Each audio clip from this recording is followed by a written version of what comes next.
Hello everyone, welcome back to my classes. So guys, I'm back with the PYQ part 3, ठीक है, for all the same topics which we have studied. बस भाई done, इसके बाद और कोई part नहीं है और हम तुरंत स्टार्ट करेंगे डबल फर्टिलाइजेशन से. ठीक है जी, तो चलिए आइए फटाफट बचे हुए क्वेश्चंस को डिस्कस कर लेते हैं. क्वेश्चन नंबर 1 क्या कहता है? Animal vectors are required for pollination in, ठीक है, मतलब इंसेक्ट या एनिमल पॉलिनेटेड फ्लावर्स कौन से हैं? वैलेस्नेरिया तो यार वाटर पॉलिनेटेड था, याद कीजिए, हमने पढ़ा भी था एनसीईआरटी में. मलबरी अभी याद नहीं आ रहा, चलो हो सकता है आपको भी ना आ रहा हो. कुकुम्बर कहीं ना कहीं इंसेक्ट पॉलिनेशन में पढ़ा था शायद. मेज नहीं, मेज तो हमने पढ़ा था.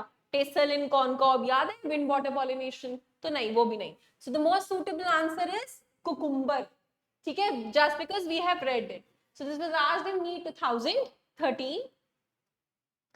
Second question, plant with ovaries having only, same question, with only one or few ovules are generally pollinated by wind. PMT 2012 का question है. ठीक है जी, कि जितने प्लांट्स की ओवरीज होती हैं उनमें एक ही ओव्यूल होता है विंड पॉलिनेटेड के केस में. यार ये तो रिपीट है, पार्ट 1 में भी ऐसा एक क्वेश्चन था, पार्ट 2 में भी ऐसा एक क्वेश्चन था और 3 में भी. और मैंने पार्ट 1 में ही बता दिया था कि आपको हर पार्ट में ऐसा क्वेश्चन मिलेगा क्योंकि ये काफी पूछा जाता है. Question number 3, even in the absence of pollinating agent seed setting is assured. वो तो तभी हो सकती है जब फ्लावर क्लोज्ड हो या फिर और किसी के आने के चांसेस ना हो, है ना. तो द फर्स्ट ऑप्शन इज कॉमोलिना. याद करिए यार कि हमने पढ़ा था क्लिस्टोगेमस फ्लावर्स, तो एनसीईआरटी में 3 एग्जांपल्स लिखे हुए थे जिसमें से एक था कॉमोलिना. तो ये डायरेक्ट एनसीईआरटी का एग्जांपल है और उसी लाइन से उठाया हुआ question. Option A is the answer. ये भी 2012 का क्वेश्चन था.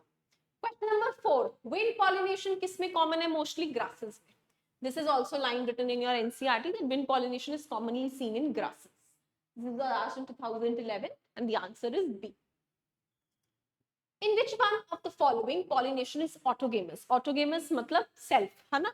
Xenogamy, no. Chasmogamy, maybe yes, maybe not. Surely autogamous तो क्लिस्टोगेमी होती है क्योंकि वो क्लोज फ्लावर होते हैं, उनके अंदर ही पॉलिनेशन होगी जब भी होगी.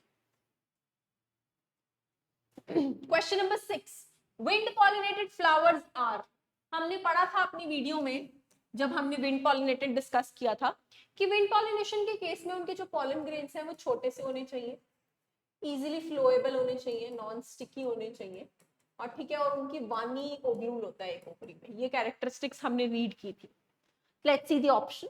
स्मॉल ब्राइटली कलर्ड आते ही कैंसल, क्योंकि ब्राइटली कलर्ड तो सिर्फ इंसेक्ट पॉलिनेटेड होते हैं. Small producing large number of dry pollen grains, yes, क्योंकि नॉन स्टिकी में उन्होंने ड्राई भी वर्ड इंक्लूड कर दिया. Large producing abundant nectar and pollen, no, large तो हो ही नहीं सकते क्योंकि उन्हें उड़ना है. Small producing nectar, nectar vector नहीं करते यार वो प्रोड्यूस, फ्लोरल रिवॉर्ड सिर्फ इंसेक्ट पॉलिनेशन में प्रोड्यूस होता है. So the answer is B, that is small producing large number of dry pollen grains. Question number 7, which one of the following plant is monoecious?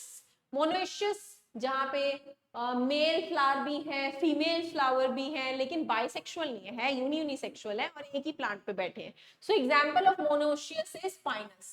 ये plant morphology में पढ़ा गया है, AIPMT 2009 में पूछा गया क्वेश्चन है.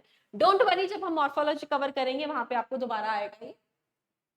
Question number 8, unisexuality of flower prevents what?